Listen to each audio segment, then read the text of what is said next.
So last three sessions actually, we discussed in depth the Shloka 14, which is considered the essence of Bhagavad Gita by our Acharyas.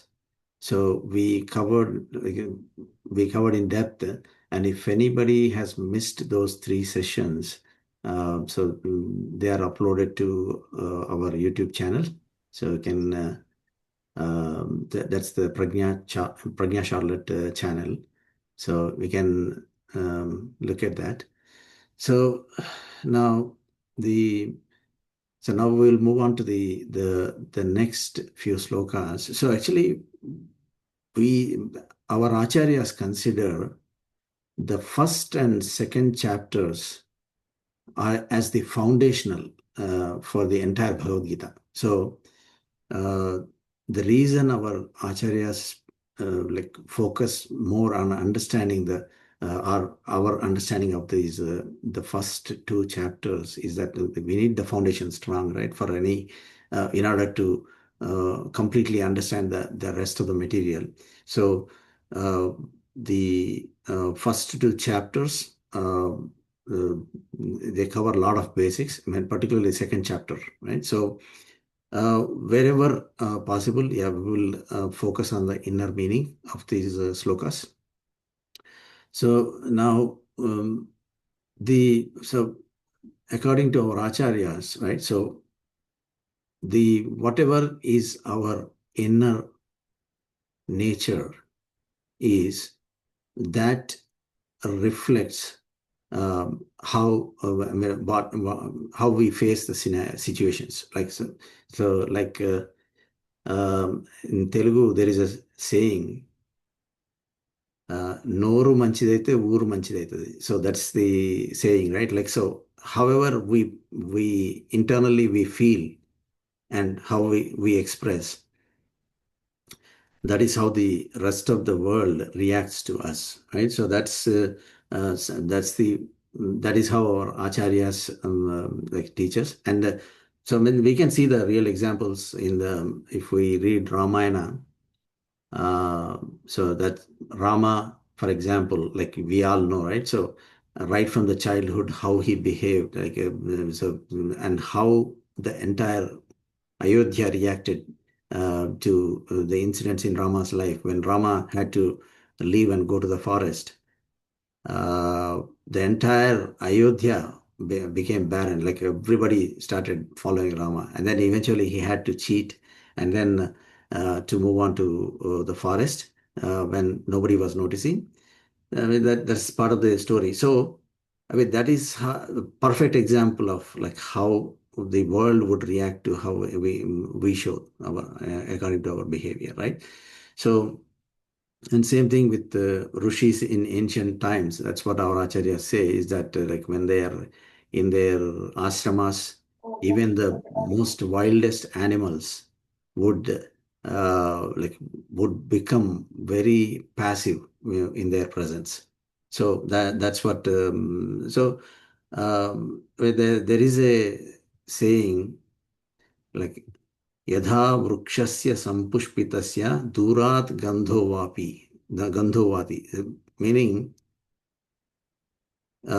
just like the vrukshas, the flowers, fragrance of the flowers, right? So uh, the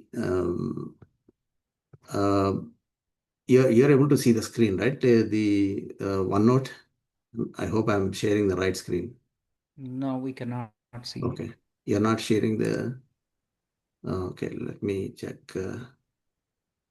1 second.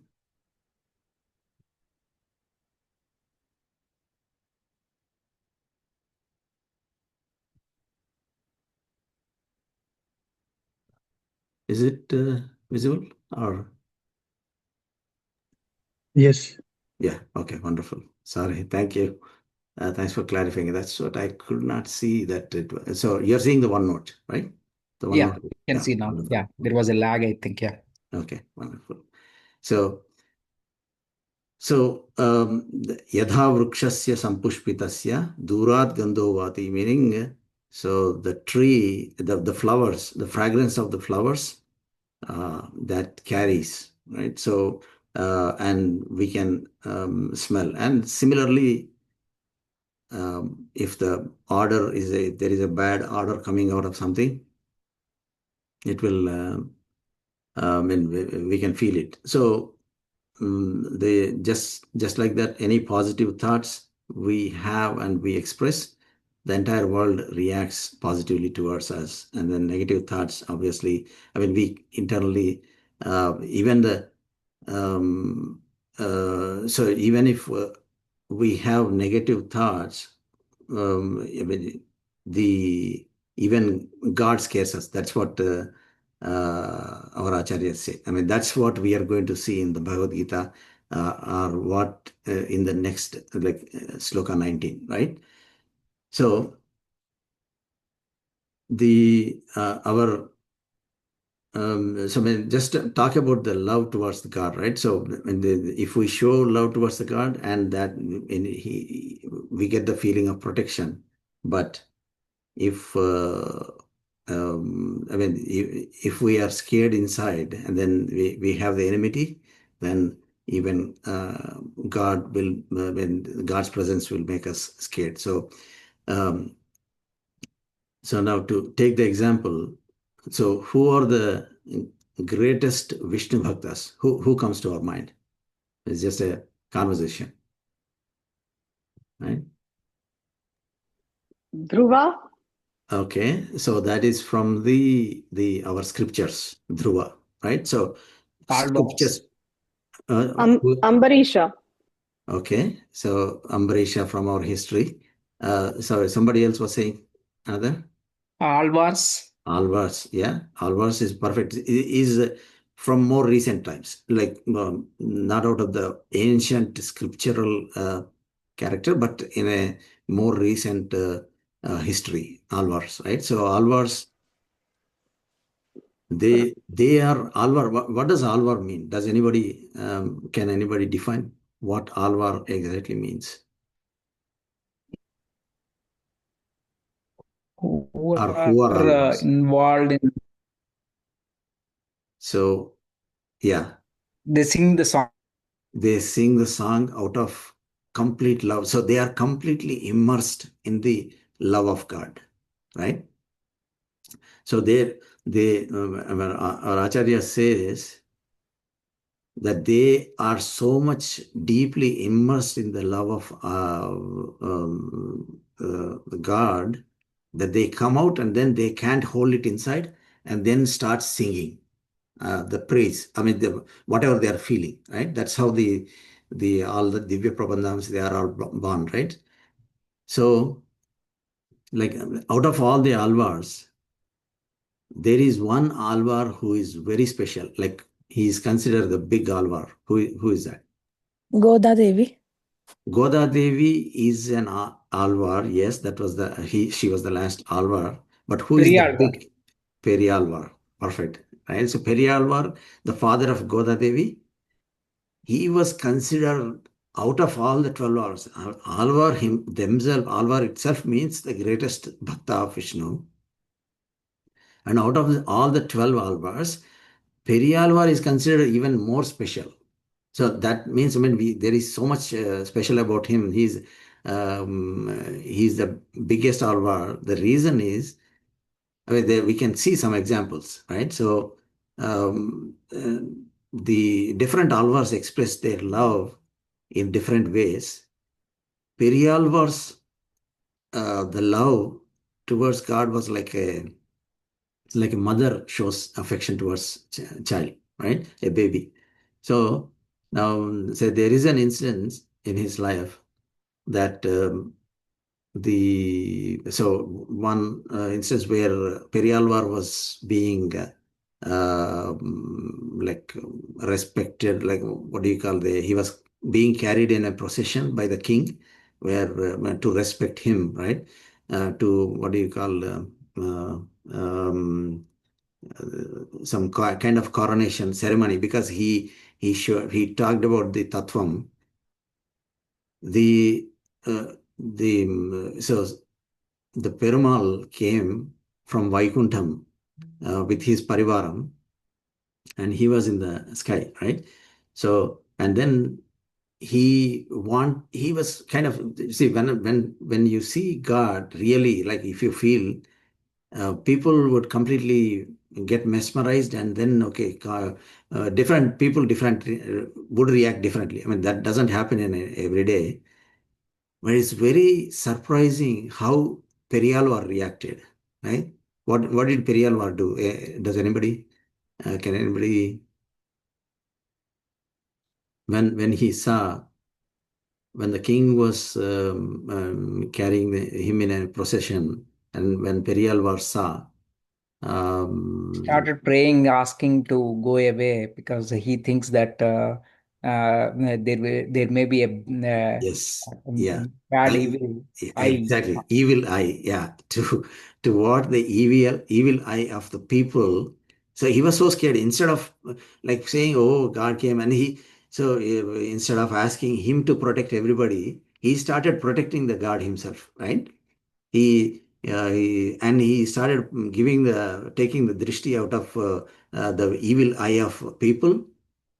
And what do you do when there is a baby, beautiful baby, and you take a baby outside, and like hundreds of people are there, and then in our ancient, like in our culture, right? As soon as you bring the baby back, oh, to ward off the evil eye, the grandmothers, they take the drishti out, right? So yes, so they to protect the child. Just like that, he started chanting. And what did he chant? Palland, Palland, Pallayiratand, Palagodi Nurairam, Mallanda Tindol Manivanna, right? That's what he chanted. That's what we chant every day in the Seva Kalam. So the love was so extreme that it kind of became illogical in the sense, okay, so when you do drishti, right? Okay, your drishti will be, you are being protected for like next 6 hours, next one day, next 1 month, right? This drishti will be gone, and then you will be protected. Now, what did he start saying? Okay, Palland, okay, many years you will be protected. No, no, no, it's not like that. Pallai Rattand, 1,000 years, right? And then Palagodi Nurayana, why stop at 1,000? They go 1 crore, like 10 million. And then so again he came back to 100. Noorairam, again 100, 1,000. It was going back and forth, back and forth. He was like so panicked as soon as he saw Paramatma, because the reason was Paramatma came with his entire parivaram, right? Parivaram includes all his weapons, right? Weapons are all like they're all self-realized, right? Even Sudarshan Chakram, or Shangam, Gada. So all of these weapons, Panchayudas, along with them, he came and standing and looking at the ayudhams, the weapons. We feel that they are protecting him or they are protecting us, right? That's how we feel. Like we take the protection of the Panchayuda Stotram when we chant, right? But to Alvar, they look like ornaments, like making Paramatma so beautiful, right? So the weapons we see them as weapons, but they see them as ornaments. And when you put ornaments, everybody looks beautiful, right? Without ornaments, it's like normal, but putting the perfectly fit ornament looks beautiful. So Paramatma looked so beautiful to Periyalvar that he started chanting the take off the word of the evil eye. Well, obviously, nobody else was seeing what Periyalvar was seeing there, but he thought everybody was seeing what he was seeing. Right? He came to see, and why did you come? Like, just go away, as Kedarji was saying, right? So he wanted to send him back. So these weapons which Paramatma has to a devotee, a great devotee, it looks like ornament, but the same weapons, if an enemy sees, it creates so much of tension and panic in the hearts of the enemies. They would just, as soon as that's what we chant in the Panchayata Stotram, right? As soon as you blow the conch, everybody's hearts will be broken, right? And that's what happened in the after like this 14th, 15th sloka, right? What happened in the 14th sloka? As soon as right before the 14th sloka, all the Kauravas, they blew their conches, they beat their drums, everything. And then right after that happened, Tatasvetair Hayairute, we discussed this sloka for a long time. But they came onto the scene, the Sri Krishna Paramatma with Arjuna in the chariot, and then with 4 horses. Right? He appeared there on the scene. He came onto the stage, right? The stage brought him. Now, what happened right after that? He started blowing the conch. We discussed before the 14th sloka itself, actually, we went through 15 to 19. But what happened 15th sloka? Panchajanyam Hrushikesho Devadattam Dhananjaya. So Hrushikesha, Krishna, started blowing the Panchajanyam. And then soon after Krishna was done like blowing from the conch, and then immediately Arjuna picked it up. And then so after Arjuna, Bhima pound from Dadma Mahashankam, Bhima Karma Vrkodaraha. So he started his conch. And then Ananta Vijayam Raja, this is the Yudhishthira, right? Yudhishthira started blowing his conch, and then rest of all the kings, like so Nakula, Sahadeva, these are they started blowing their conches, and then Kasi Raja, and then Sikhandi, and then the Drishtadyumna, Satyaki. So all of them started blowing their conches. Then Drupada blew his conch, and then so this is Abhimanyu, Saubadrascha, Mahabahu, Shankhan Dadma Pruthak Pruthak. So everybody blew their conches one after the other, one after the other. Unlike the Kauravas who were like beating drums, everybody together, that didn't last long. Starting with Krishna, everybody was in a disciplined way. They were blowing their conches. And looking at this discipline, what happened to the Kauravas? That is exactly what you would expect to happen, right? So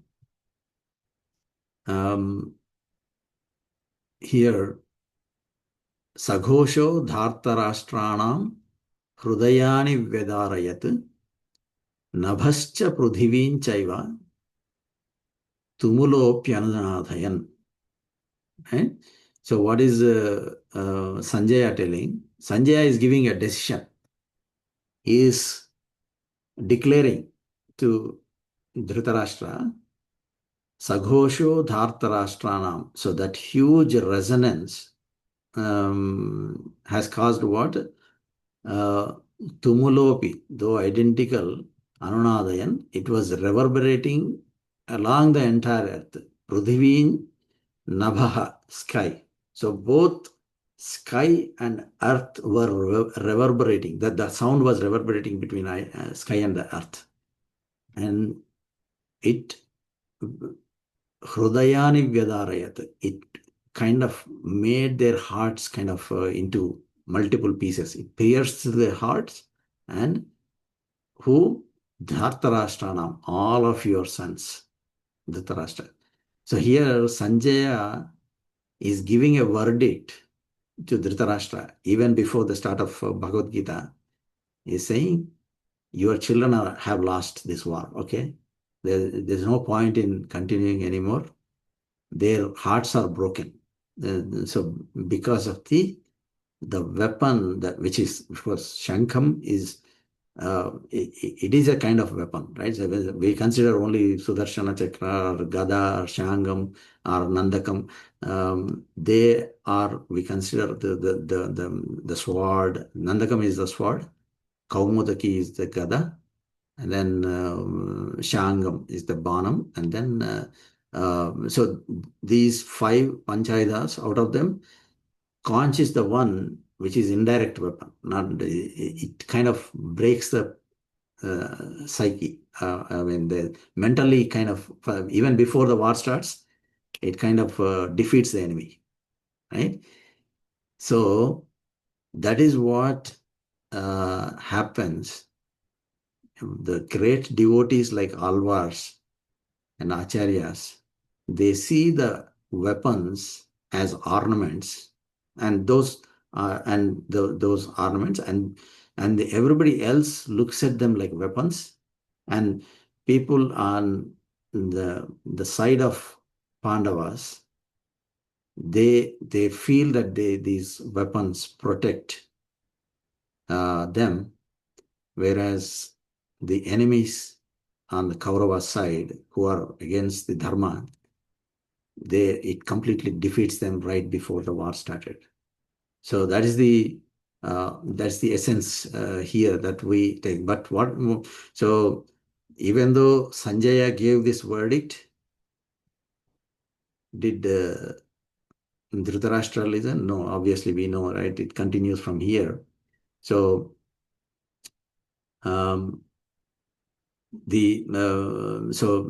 and Dhritarashtra in this context actually, our Acharyas say, there is a saying, Girayaha Varshadarabihi. We know Varsha means rain, right? Girayaha Varshadarabihi, meaning Giri means mountain. So if rain falls on a mountain, what happens? It doesn't move, doesn't happen anything. So just it flows. No effect on that. So even though Sanjaya gave this such a, I mean, when Sanjaya told this, he was not telling just by looking at it, like he knew exactly psychologically what's happening in the Kauravas' minds, right? And so because of this divine vision that was given by Vedavyasa, Bhagavan Vedavyasa, he understood the real feelings of Kauravas, and that's what he declared. And if Dhritarashtra had any sense, he would have immediately sent messengers to battlefield. Okay, enough is enough. Come back, right? He never did that. So it's like a rain on mountains. So and so now the so that's the 19th sloka where we know how the effect of these weapons had on people. So now the next thing is the one question comes to everybody's mind, right? So this we all know Bhagavad Gita was taught right there right before the battle started. But what happened? Everybody was ready to start the war, and Krishna and Arjuna start talking, and nobody disturbed them. So how is this logical, right? It doesn't sound logical. I mean, the battlefield is very chaotic, and obviously when you talk through Bhagavad Gita or chant Bhagavad Gita slokas, it should take about 3 to 4 hours even to just continuously chant, right? But if you are trying to understand and trying to like make it a conversation, it would be even longer, right? So if it was taking 6 to 7 hours right before the battle started, why didn't everybody start the battle? Why were they waiting for Krishna and Arjuna to finish this conversation? Right? That question comes to our mind, right? And Bhagavan Vedavyasa and of course Sanjaya gave when he stated a few things cryptically, he gave the answer to that question. So that is an answer we can find right in between the lines in these slokas, right? So actually we all discussed, the first few sessions actually. So Krishna Avatara itself was meant to give this Bhagavad Gita to us, basically, not to. Arjuna is just a vyajam, right? When we discuss this sloka, Pardho Vatsaha Sudhihi Bhokta, and then Dogda Gopalanandana, Dugdam Gitamrutam Mahat. So Pardha was just a Vatsa, meaning it's like a calf, and in the pretext of giving milk to the calf, we take the milk, right? So when we want to take a milk from a cow, it needs a calf. And then only when the calf is there, the milk comes out of the cow. Right? Similarly, in order for Krishna to give the Bhagavad Gita to us, Arjuna is like the calf. Right? Pardho Vatsaha Sudhihi Bhokta. We are the Sudhihi. We are the people who are interested in learning, right? So his entire avatara, right from the beginning of his avatara, he was trying to find somebody to give this Bhagavad Gita, and he could not find any suitable person until the battlefield. Okay, and he chose Pandavas and particularly Arjuna because he saw the potential in him to receive this Bhagavad Gita, to be able to. And now the battlefield is the right place where, if right before the battle started, he should give this Bhagavad Gita. That's it. If the battle is started, opportunity is gone, right? And Arjuna is also just like any other warrior in that battlefield. He was ready to fight. That's what in the 13th sloka, so he was actually I think later in the 20th sloka it says, Dhanurudyamya Pandava, meaning we will come to this, but Dhanurudyamya Pandava means he was ready to, with his bow, Gandivam, when the firing of the weapons was about to commence, right? So if the war started, there is no opportunity to give Bhagavad Gita. And that is the reason why Krishna took the avatara. So now he has to give this Bhagavad Gita, and in the battlefield he is going to give the answer to the question how Bhagavan Sri Krishna was able to give the Bhagavad Gita to Arjuna in this 13th sloka itself. It's a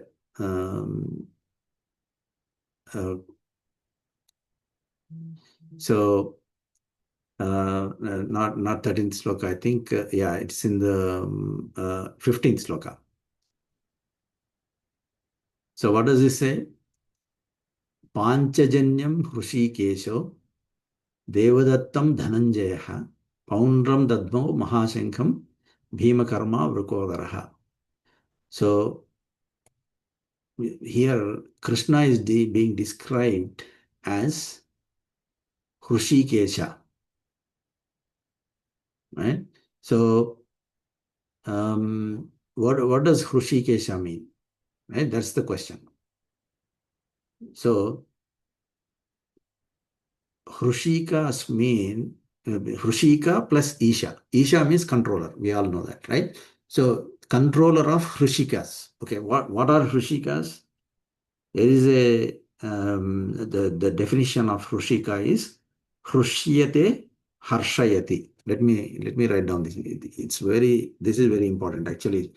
Hrushikesha can be broken down into Hrushyate Harshayati.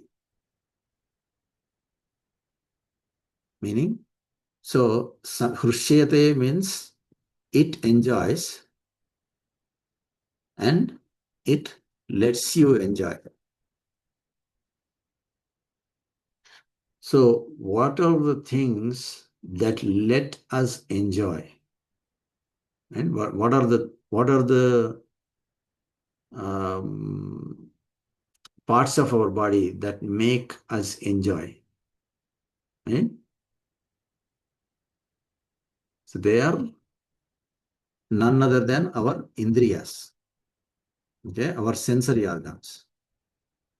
So obviously we know, like as soon as something beautiful catches our eye, that vision, the indriya which is giving us the vision, that just goes along with it without even our control, right? And then same thing with like nice smells or like nice sounds that we hear. The ears are nice things we can taste, and the nice sparsha to our body. So these are the sensory organs which are indriyas, which they enjoy first.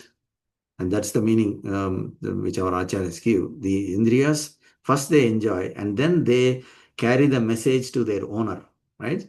The owner of the Indriyas or the controller of Indriyas is, Indriyas convey the message to the Manas. First, it takes it to the Manas, right?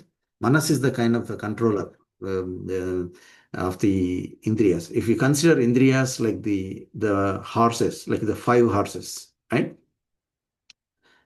5 horses, Indriyas, they are carrying this manas, and they carry with all the attractions that we see. They are the interface to the entire world for us, for outside world, right? So they are carrying us.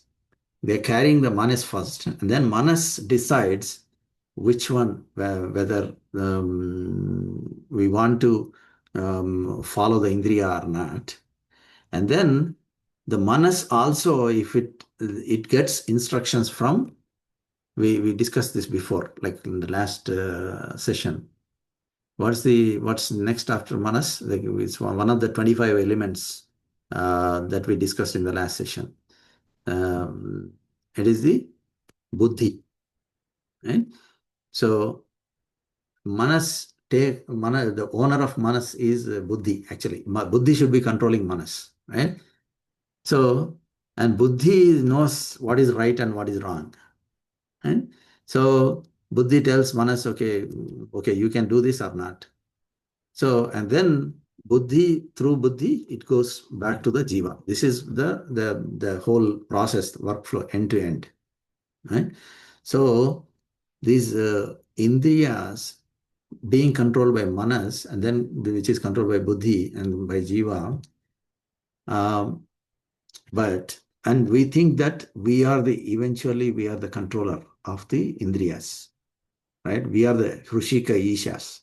I mean, in a way, we should be the Hrushika Ishas, meaning we should be Hrushikesha. But are we really the Hrushikesha? I mean, everybody knows, right? So so the humans are not the Hrishikeshas. Like even though our buddhi says something, our manas can override the control of the buddhi, and it will take it to may not listen to the buddhi. Let me charge this writing out the battery. Yeah. So we should be the Hrishikeshas, but we are not the Hrishikeshas. But what is guiding, what is taking the control of the indriyas? Of course, we know manas is following the indriyas, but who is really the Hrishikesha? I mean, we discussed in a way this in a many sessions ago that our karma is the actual one that is controlling. So, I mean, buddhi karmanusarani, right? That's what they say. Buddhi karmanusarani meaning, however our karma, past karma is, our buddhi acts accordingly to it. And that's why if we did good karmas in our account we had, automatically our buddhi also kind of listens to it. And then once buddhi is strong, it overrides manas and then overrides indriyas, right? So this karma is supposed to be the Hrishikesha, right? Most of the times, 99% of the times, karma guides this.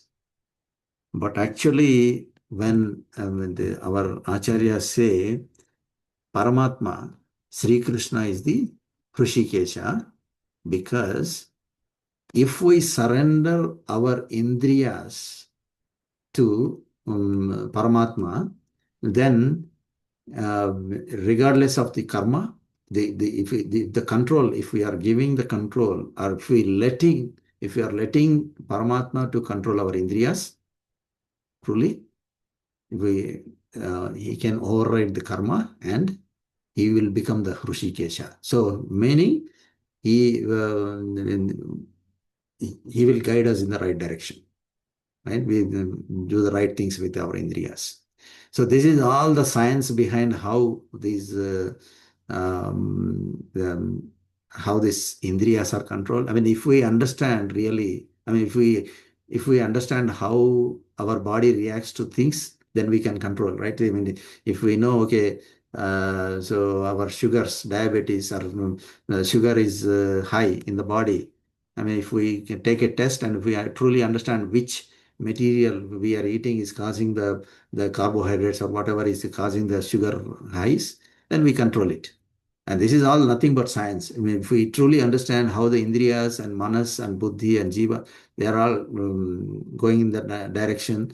If we understand the really how these things operate in the world, then we will live in a better way, basically. That's the idea behind this. That's why our acharyas and scriptures give this knowledge to us, right? So this word Hrishikesha is the key word in this. The very first time Krishna is being introduced in Bhagavad Gita, he is being referred to as Hrishikesha. I mean, the first 14 slokas, there is no mention of Sri Krishna, right? The very first time he is mentioned here is mentioned as Hrishikesha, and it gets repeated in I think in the 20th sloka or 21st sloka, again, Hrishikesha comes. So it is repeated multiple times, and there is a reason that Bhagavan Vedavyasa, I mean, in a way, Sanjaya is giving this word, Hrishikesha, to us, which Bhagavan Vedavyasa presented it. So, that he is controlling the everybody that is in the battlefield out there. So, their senses, basically, Hrishika is a senses, Indriya, and everybody's sensory organs were completely under control of Sri Krishna in that entire battlefield. Not only the human beings, the animals, the horses, elephants, even the tiniest creatures, so that nothing could disturb this conversation. Everybody was frozen, right? It's just like if somebody didn't have a sleep and writing in front of a computer and they fall asleep out of their control, they were like in that mode, like they were completely frozen, right? So that is how uh, so Lord Krishna and Arjuna were able to communicate with each other. So um, so that is why that answers the question how nobody would disturb Krishna and Arjuna. So any pointers, anybody wants to add anything from what we stated? Any feedback? Yes. Okay.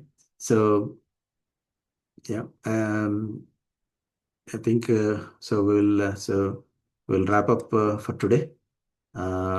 So wrap up with the ending prayers. Om Agnenaya Supataraye Asman Vishwani Deva Vayunani Vidvan Yuyodhyasmat Juhuranamenaha Bhuishtante Nama Uktim Vidhema Om Purnamidam Purnamadaha Purnat Purnamudachyate Purnasya Purnamadaya Purnamevavasishyate Om Namah Paramarishibhyo Namah Paramarishibhyaha Om Namah Paramarishibhyo Namah Paramarishibhyaha Om Asmat Gurubhyo Namaha Jai Sriman Narayan. Jai Sriman Narayan, everybody. Thank you. Jai Shri Ram Das. Jai Jai Shri Shri Narayana. Narayana. Jai Shri Narayana. Venkatji,